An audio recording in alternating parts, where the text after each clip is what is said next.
Hello, everyone, and welcome to Real Chat with Kat, a podcast dedicated to offering a growth mindset platform for us entrepreneurs, where we discuss everything from business, mindset, to life in general. I'm your host, Catherine Polsinelli, a business organizing powerhouse, personal development strategist, and owner of Agent Services Plus, a company focused on helping entrepreneurs just like you build, grow, and be courageous in their business. I'm so excited to have you with us today, so grab a cup of coffee or your favorite beverage and get ready to have some amazing conversations and fantastic takeaways. Let's jump right in. So thank you everybody for joining today. I have Joe Kelly with me, which I'm so excited to bring him in front of you guys today and let you hear his story and talk about what it is that he does. So Joe, introduce yourself, tell us a little bit about you and kind of what got you into it. Sure. Obviously, my name is Joe Kelly. I'm a former law enforcement officer from Massachusetts. 11 years I did that. My story's a little different than most. I was a high-ranking police officer, K-9, undercover, emergency response team. But during that time, I got injured on the job, and I was actually given a pain prescription, which I probably should have never been given in the first place, but I had to take those pain pills. And the problem as a police officer, I saw a lot of things over the years that normal people don't see, and in situations that normal people don't have to deal with. And, anyone can have those types of issues. But as a police officer, what I did was I stuffed that stuff inside. Because as a police officer, you're taught to give the help, not ask for the help. Yeah. So I say that because I want to paint a picture. It wasn't just like I was given pain medication and, I took it for this. I had a lot of other stuff that was going on. 10 years going into the 11th year of law enforcement, my marriage at the time was very rocky, because of all the stuff that I stuffed inside, but also because I lived in my uniform. To make a decent salary to support my family, that's how I was taught, is work, support the family. And I lived in my uniform, so, me and my wife at the time, we had grown apart, and because of that stuff that I wasn't working on, it came out in like different ways in terms of, how my moods and stuff like that. So I was put on pain pills. I took those pills to get back to work faster because I was never a person to sit on the couch. I was a, collegiate football player, always grew up in a town. I was the big fish, athletic scholarship to school. I've never could sit still ever, so when I took those, it helped me go back to work faster, but it also numbed all that stuff that was going on in the inside. And, having two young kids at the time, I'm working nights. The wife was working the days. I get off shift, got to tend to the kids, being at that age, it was a lot, especially all that internal stuff that I was going through too. Yeah. And as I went, as it progressed, I started to depend on that stuff more and more. When I was on something, I was Father of the Year. When I didn't have anything, I was like, here's a bowl of cereal, and the problem with that was that stuff took some of that internal stuff or numbed it. But when I didn't have anything, I felt 10 times worse than I ever felt prior to even taking something. So in my mind, it was just like, I need this. And the progression of that got worse and worse. And we'll get into it because I don't want to go rogue on you. It basically, that took me to, different places in my life. I ended up losing myself. I ended up losing my family. I ended up losing my freedom, that career, and I wrote a book that comes out on Monday, which I'm super stoked for, Badge Bars to be on, my full story from my perspective. But I was a police officer, high-ranking collegiate athlete, a police officer who lost everything, had to go to prison. When I got out of prison after doing 19 months, I had to reinvent myself after being a convicted felon because of the stigma that's put on that. Yeah. And, I took everything, and at one point stopped saying why me and started saying why not me. Maybe I had to go through this so my kids never had to go through it. But I adopted that mentality and did a lot of work on myself, and fast forward, reinvented myself, moved to Florida, built a multi-million-dollar, company. Ended up getting out of that a year ago, and then me and my wife went into business together, where we own a holistic wellness center. That is cryotherapy, infrared, neurofeedback, a lot of holistic, non-invasive type of stuff. Mm-hmm. And we also have a training school. We like to call it a university because we both are trainers in NLP, hypnosis, time techniques, EFT, and life coaching. We travel around the country doing a lot of speaking to talk about not only just my story, because I don't just talk to people that have problems with mental health issues or substance use disorder issues. Mm-hmm. I work with a lot of high executive CEOs on improving their bottom line from the NLP sales process model, and communication skills. So that's the real quick version, though. Obviously, there's a lot in between that. So many in betweens. I could go in 10 different directions.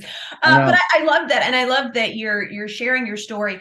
And I think the one thing that caught me, that I think a lot of people need to hear, is you stop saying why me and why not me.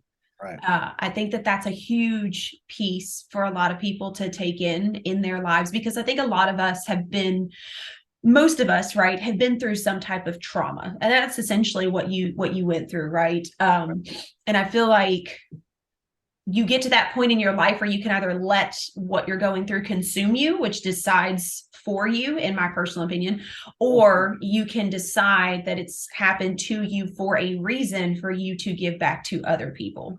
Absolutely. My biggest thing is the mind's such a powerful thing. There's a lot of different things that you learn in NLP, and we certify other people around the country in it, not just for, to work with other people, but for personal development. Who you surround yourself with, what you watch, mm-hmm. what you listen to. You are going to be a product of your environment. And, a lot of the mindset type of work that I did early on, to get myself to be into who I am today, has mm-hmm. taken me further than I could ever imagine. To be able to communicate with people and teach other people, how to use those things to improve their life, improve their relationships, improve, whether it's with their spouse, whether it's with their children, whether it's with their boss, whether it's with their employees. I know nothing better than, communication, being able to do that, to get you to where you want to be. Yeah, definitely agree. And I absolutely love that. And for anyone that doesn't know what NLP is, it's neuro-linguistic programming, which is actually a fantastic program that I'm looking at getting into as well, that just helps you understand things in a different perspective. And Joe, correct me if I'm wrong, because I'm not as into it as you guys are. But I think it's a really great technique, not to only help other people, but it's a great way to help yourself to yes. look at things from a different perspective, to help grow your understanding. Like you were saying, again, that why me and then why not me. It's that flip of the switch of how you see yourself and how your thoughts are perceived as they come into your mind. Yeah, exactly. The short, simple answer for NLP is some people like to call it the roadmap to the mind. Very simple and very chunked down so people can understand what it's about. Mm-hmm. For me, I've always been a very skeptical type of person whenever taking any type of trainings. Mm-hmm. I can tell you this, being the macho football guy, police officer, and then being very humbled, and coming out, when I first took, the practitioner for NLP, I was mm-hmm. like, I was taking it going in, like, I need to learn something new. Something needs to change. And I was looking for anything to try to, help me move forward in life. But it got me, and it got me good because, I was listening what they had to say, and you do some different things within NLP. And it was like, when's the first time you felt anger? Consciously, I'm like, oh, that's easy. I was 4 years old. I took a candy bar from the store. My grandmother brought me back, embarrassed me. I was angry, right? No, after doing a 60-second, like a 60-second model with them, the first time I ever felt anger was when I was coming out of my mother and I was cold. I was blown away because wow. Those words would never come out of my mouth, ever. And Mm-hmm. and for that to come out, it was like, wow, this stuff's really powerful, and it really allows you get to root cause, because a lot of things that we think are bothering us, whether it's anger, sadness, guilt, shame, whatever else, it's typically not what you think it is. It goes back even further. To be able to dig out the root cause changes everything for you. Yeah. Yeah, I definitely agree with that. And I can say that myself, I think that's been a huge thing for me to learn as well, is because like you said, consciously it's very easy to come up with like that first instinctual thing, Yeah, or the last thing that you remember that started something. But it's a different thing to really think about it for a little bit longer, or write about it and then realize 10-15 minutes into writing it that there's more into it, that you're like, wait a minute, I thought I was done with that. I thought I was over with that. That's the same thing as right feelings that come back up with, like you were saying, you kept a lot of things inside that you didn't deal with. And while you thought that you were handling it and you were just shoving it down and it was fine, it eventually came back out. absolutely. And for especially for first responders, a lot of us stuff things in as it is, but as a first responder, whether you're a fireman, EMT, police officer, this and that, for us, stuffing things in is not just about, for us. The reason why we don't come forward with a lot of it is because we're supposed to be the authority figure in a lot of instances. So if we come forth with that and show some type of weakness, not only does it hinder us, it's like, well, if that guy is dealing with some things, why is he carrying a gun? Or if that person is dealing with this, man or women, when it comes time for promotion, they're going to be like, oh, that guy's got issues. Yeah. A lot of this stuff is fear-based. It was like when I went through my stuff, I had the chief of police who sat down with me towards the end of my career, and he was a good friend of mine, but it's a chief of police as well. He sat down and he goes, Joe, we've heard that some things are going on. If you need help, we'll get you some help. The only thing that I heard back then with that mentality, and excuse my language, was tell me everything that you know so I can fire your ass. That's all I heard, because it was the fear of losing my identity, who I was, my career, it all. And, little did I know I was going to lose it anyway, Yeah. So now, do you feel like you can take that mentality and that fear-based and use it in business as well? Like when you were building your business, you and your wife, do you feel like you had to, because I know for me, and I know a lot of people that I've worked with, we all have that fear, right, of going into something that's unknown, or the fear of not being that authority, right? Whether it's in your business, your personal life, whatever the case may be. So do you feel like going into that, you have to learn how to be okay with that fear so that you can shed to continue to grow? Yes. My wife always says it's like when you're going through stuff, that's where the growth comes from. For me, I don't just coach people, and I don't just, tell people, hey, do this and do that. I actually do it myself. I have my own coach, whether it's business or life or what I always try to look to other people, to get assistance in maybe an area that I need more work on. People that I actually coach. There's some areas that I'm very strong in. It doesn't mean that I'm better than them. It just means in those certain areas, I'm a little bit stronger, and I'm sharing that intellectual knowledge with them on how to get from where they are to where they want to go. Yeah. And that's the biggest thing out there is like coaching's great, and the biggest problem with coaching is if you're on the other side, it's that word, you need humility, the ability to ask for help. But a lot of people, sit in their ego or sit in their own stuff, and they don't want to ask for that, or they don't value certain things. I had talked to clients in the past where, they're saying, well, I don't want to pay for coaching. All right, but you'll stop at Starbucks twice a day, buy a pack of cigarettes, buy this and buy that. That stuff adds up, and it's probably more expensive than a session or two a week. Yeah. So people's priorities, and for me, a big thing why I left the executive world was alignment. For me, it's not monetary, it's being in alignment, and I do a lot of stuff with people that I work with where I say, hey, listen, what's most important to you as a person? What are your values? Right. And most people always say the same type of thing. It's like, family and, if they're religious, family, God, and such forth. And then they'll say what's important to them. And I'll say, okay, well, how much time do you spend there?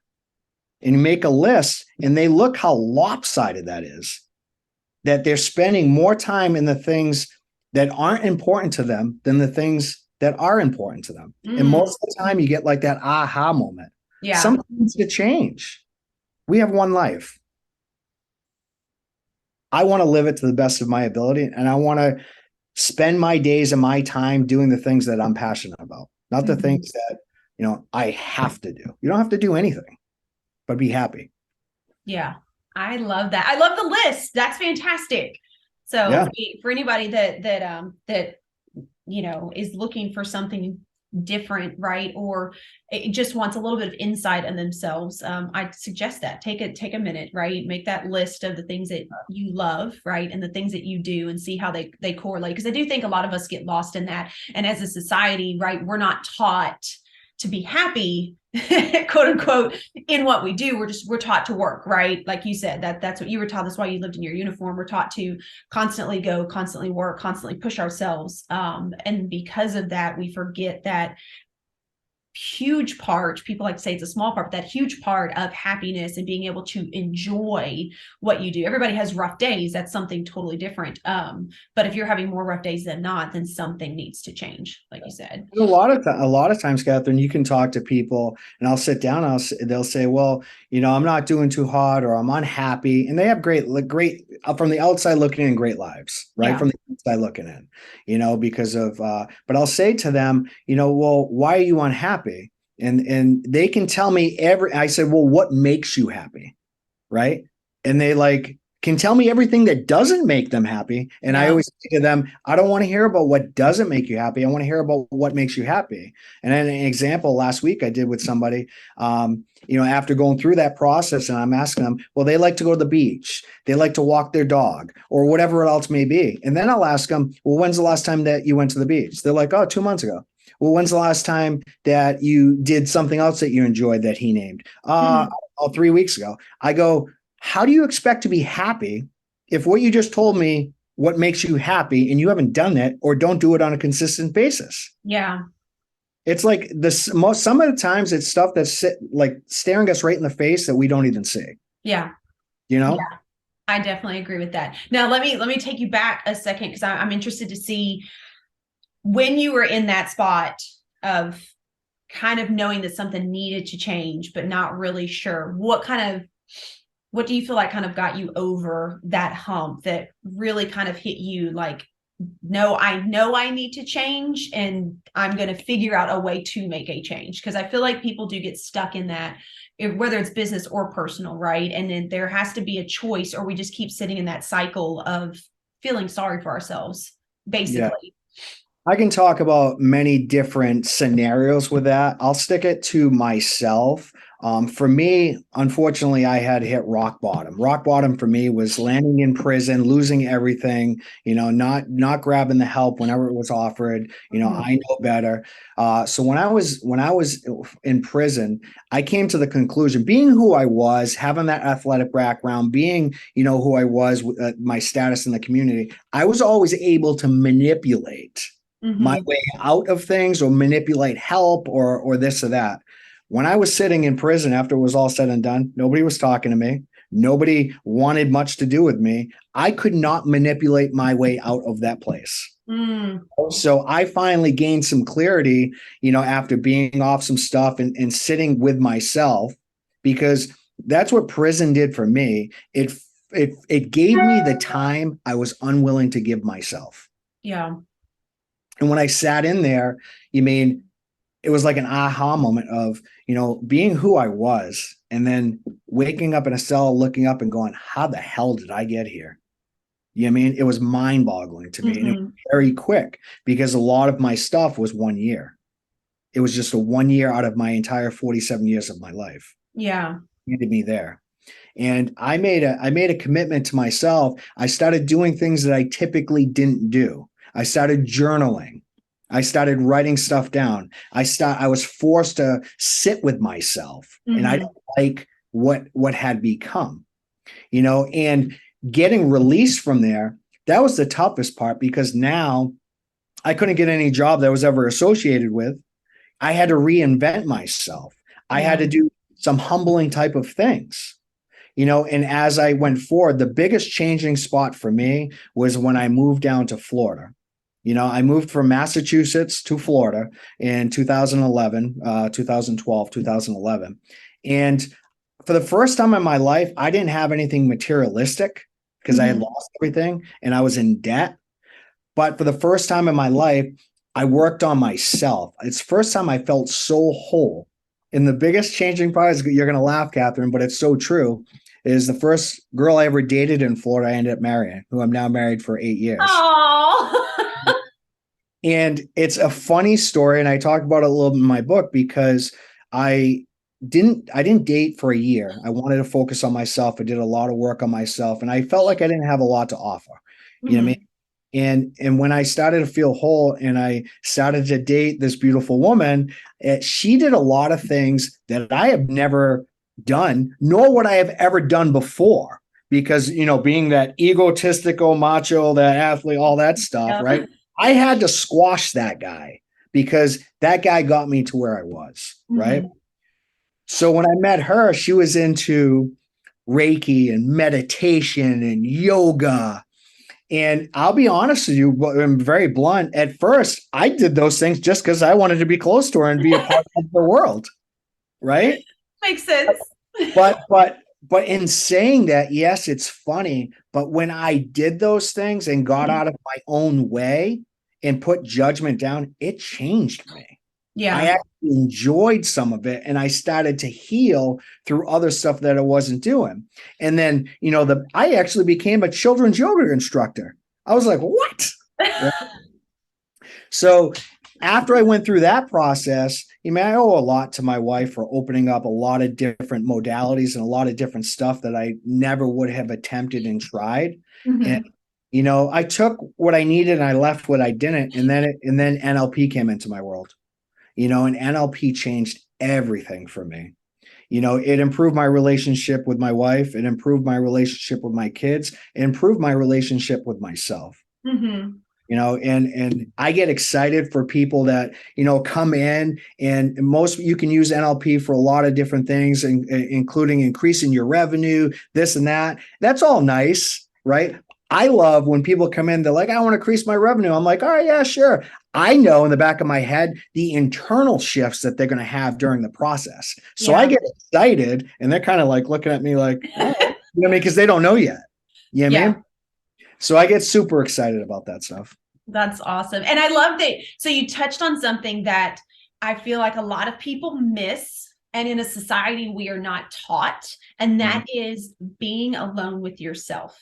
Yeah. I know that myself, after being in an abusive relationship, I was very guilty of not being with myself, because I didn't want to deal with the emotions or what I had been through or anything that I had dealt with. And so it was easier for me to stay so busy with my kids, with my job, with going back to school and things like that, that I was able to avoid, right, dealing with those issues, dealing with those feelings, dealing with the whys that got me there, and figuring out how I could get past it, right? And I think a lot of us do that in our personal life and in our business, right? We don't take time to sit with ourselves to really figure out what we have done, why we didn't like it, and then how we can make a difference, or what can be done to change it in order to grow. You're right on with that. And a lot of my life, this thing's obviously that one bad year.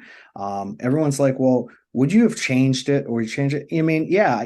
I don't wish it on anybody, but I tell you what, I wouldn't change it, because it made me into the person I am today. It really, my life is better today, through that growth and that experience, than it was prior to even that bad year. Yeah. I feel fulfilled. I make my own schedule, I try to make as big an impact as I can make, within the community, within the US. And to be honest with you, that's why I wrote my book. I wrote my book because I made it short enough where people would read it, because most people don't read books, entirely anyway, so it's not overwhelming, but it's very solution based. It's my GPS system on how, it's a fallen leader story. It's for the bankrupt professional. It's for the divorcee. It's a comeback story, but it's also a GPS plan on how to get yourself from one point to another. I love that. And I do feel like that's the biggest fear with everyone is screwing up. But what people don't realize is those screw ups and those failures are actually what propel you forward if you learn how to use them in a positive light instead of focusing on all of the negatives that can come out of it. Right. And my big thing is, my big word is, I love the word motivation, because I'm huge on motivation. I love to be motivated. My wife, you could say motivated to her, doesn't really do much, but if you tell her inspire, she loves inspire, kind of similar, but verbiage. And I love quotes for me. And the one quote I saw, and I always say, and I love continue to say it, is somebody took the same situation that you're complaining about and they won with it. That's motivating to me. Oh, yeah. Because we all have issues. We all have baggage. We all have stuff, right? It's like, and I might mess this line up, but it's like that quote, nothing's impossible. Like what was it? The 4-minute mile or 6-minute mile was thought to be impossible until it was broken. And then once it was broken 3 other times. Yep. So I love for people, especially, successful people, I go to masterminds to work on business and this and that, because I think it's great to form relationships so you don't repeat the mistakes that other people make and learn from them. I go, but I love hearing that. I don't like to sit there and someone tell me how glorious it's nice to hear, glorious their business is, how much money they make, what they're doing, yada. I want to hear their struggles. Yeah. Because I think that when we're recovering loudly, not so much like in an addiction thing or this, but in any area of our life, when we're recovering loudly, whether it's from domestic violence, whether it's from addiction, whether it's from a divorce, whether it's from whatever it may be, when we're recovering loudly, we're helping those that are dying silently. Yeah. Do you know what I mean? Yeah. Like, there needs to be more of us that are boisterous out there, but a lot of people don't like to come out and be vulnerable. I wrote this book to be vulnerable. I teach my courses to be vulnerable. Because I think when you show vulnerability, you show authenticity. Yeah. Which is very important to me. Yes, definitely. And I think it takes away that huge thought of judgment that we all go through. Right? We all have such a fear of somebody else judging us in some form or fashion that a lot of times is the reason why we don't have those conversations. I know for me in the very beginning, it was very hard for me to have those conversations, or at that time, admit was the word I used to use, admit that I had allowed myself to be in that kind of a situation. But what I did realize was there are so many people, like you're saying, that have been through so many things that feel the same way. And all they're looking for is for someone that can say, hey, I've been through that. I know how you feel, to give them that sense of peace. Right. And that can be the one thing that allows them to propel themselves forward. So I totally agree with you. I do think that we should be sharing the struggles and things more just to bring it to light, not necessarily so that you can boast about it. Right.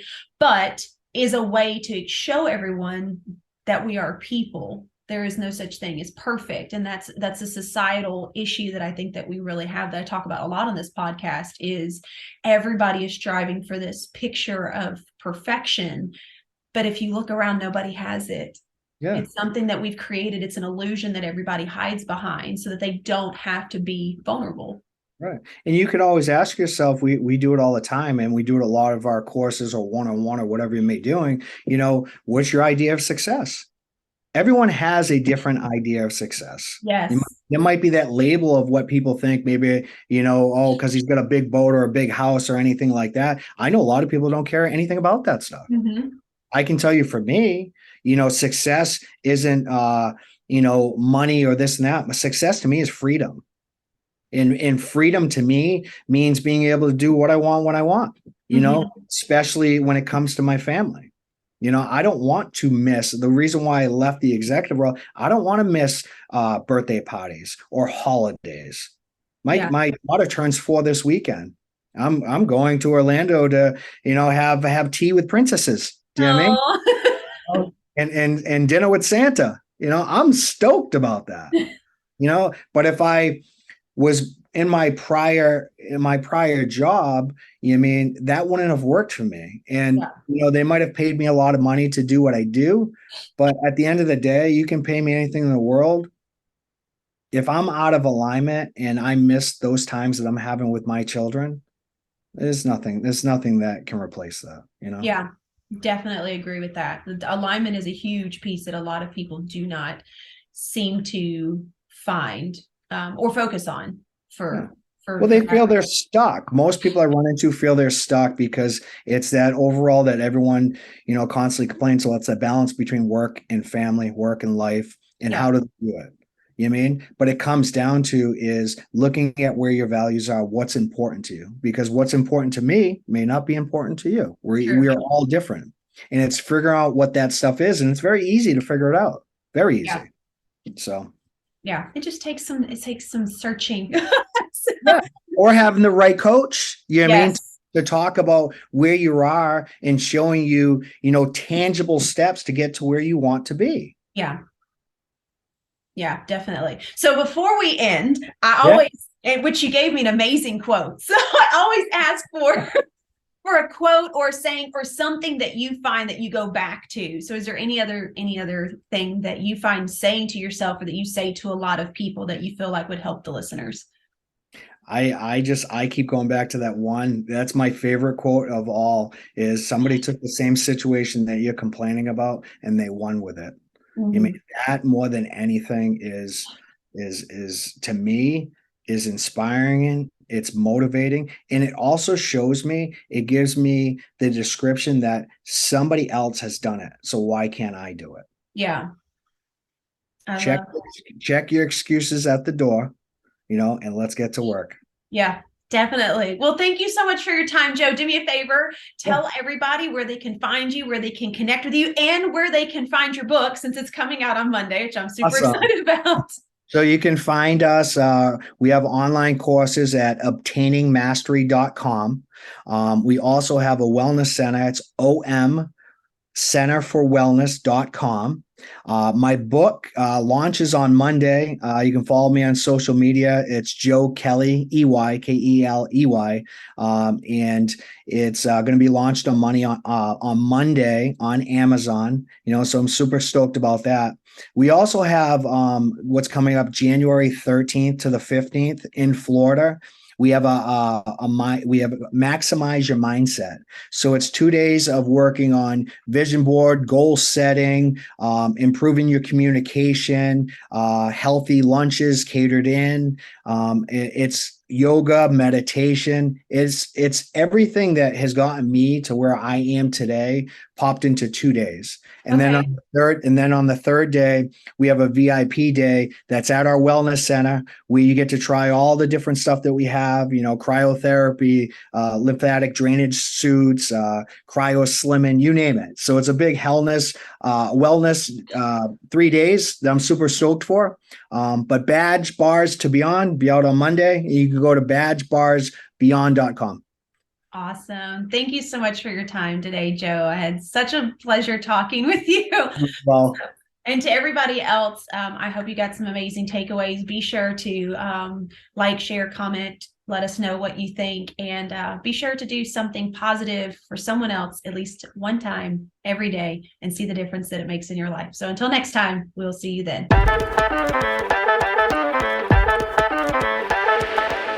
Hello again, and thank you so much for tuning in to today's episode. If you absolutely loved what you heard, please be sure to subscribe, share, and leave a review so we can keep the good stuff rolling.